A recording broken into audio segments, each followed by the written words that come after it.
Greetings, Benjamin J. from Ben's Trains with another in the series. Well, an interesting day out antiquing, no doubt. Walked into this little shop and there was these three engines sitting up on a shelf. And I asked the woman behind the counter how much for them. And she said $25 a piece, but if you buy them all, I'll let you have them for $20 each. So since there was no shipping involved, I said sure. Now, this is a Lionel 1120 and a Lionel 1655. Both of these are cast engines. They weigh more than the 666. They're actually quite substantially heavy. And of course, they had been sitting for decades unrun.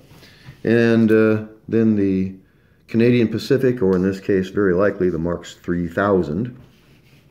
This one was in fairly decent shape. It's not damaged. Stored badly like so many of them have been, but had this one running just in a matter of minutes. And it's pre-war motor. Anyway, so as to the Lionel. Now, I'm not a Lionel collector. I've never worked on Lionel engines. So this has been an adventure today to take these apart, to say the least. Anyway, I took them apart, got them running. This one in particular was in terrible condition, and the motor was just frozen. Pretty much the same problem as the Marx engines. They've been sitting so long that oxide builds up on the shaft for the gearing, and if they're geared low, you're just not going to break them loose by turning them. You have to put some effort into it. In any case, got both of them broken loose, lubed, basic lube, tuned, and all of them are running. So the 1120, still a bit noisy, but this thing needs to be dipped, is actually what it needs. In lubrication, and this thing was just absolutely dry, just gritty. Anyway, so got it running, and I thought I'd take each of them around the track. So the 1120 is pulling 18 Lionel cars, and the only thing that I need for it is a light bulb for the headlight. The Lionels use bayonet mount. I don't have any, so I'll probably just pick up an automotive bulb for it, their bayonet mount. But like I said, this engine weighs almost 3 pounds, and it's running really well.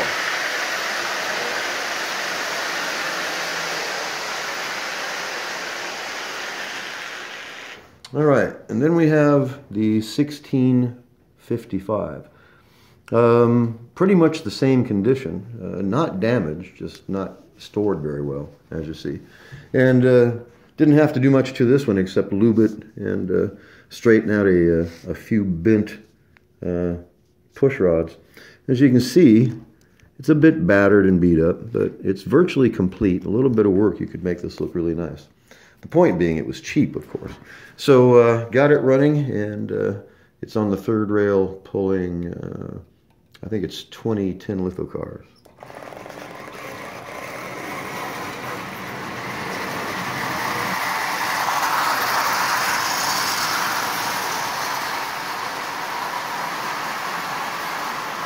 This one runs really nice and smooth.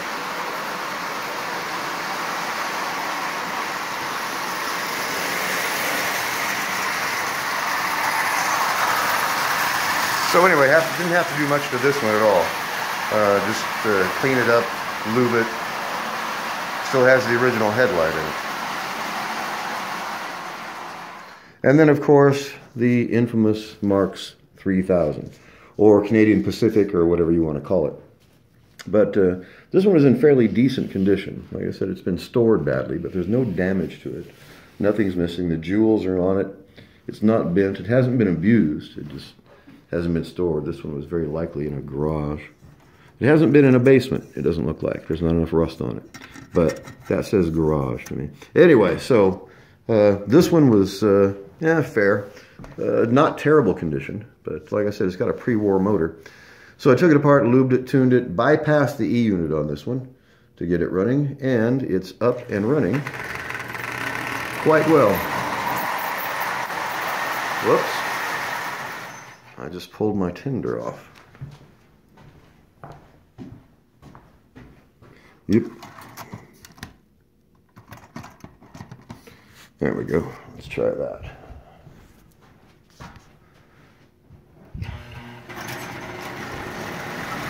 That's better.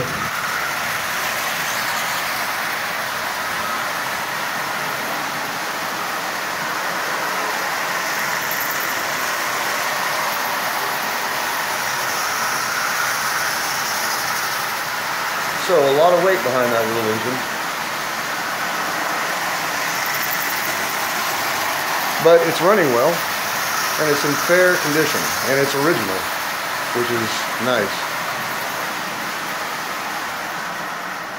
So all in all, a fairly fun day today. You never know what you're going to find walking in some of these little shops. And it was just interesting to see 3 of them just sitting there behind the counter on a small shelf. I guess they were waiting for me. So anyway, 20 bucks a piece. I couldn't complain about that. No shipping involved. So a lot of times on eBay it costs more to ship it than it does to buy it. So I just want to do a quick video on this. All 3 of them are running, so you really can't beat that. And like I always try to stress, if you want to get into this on a shoestring, now if you're on a budget and you still want to run model trains, you can still do it. You know, look for Marx, look for Lionel, look for old stuff that doesn't work. That's going to take a bit of ingenuity and elbow grease to get it up and running. And you can pick it up pennies on $1. Now, these are really, really heavy, substantial engines. And to get these things running again is just, it's really gratifying to see an old engine you picked up in a shop somewhere that hasn't run probably as long as you've been alive. And a few minutes work, a few drops of oil, lubing, tuning, cleaning, and it's up and running just like it did when it was new.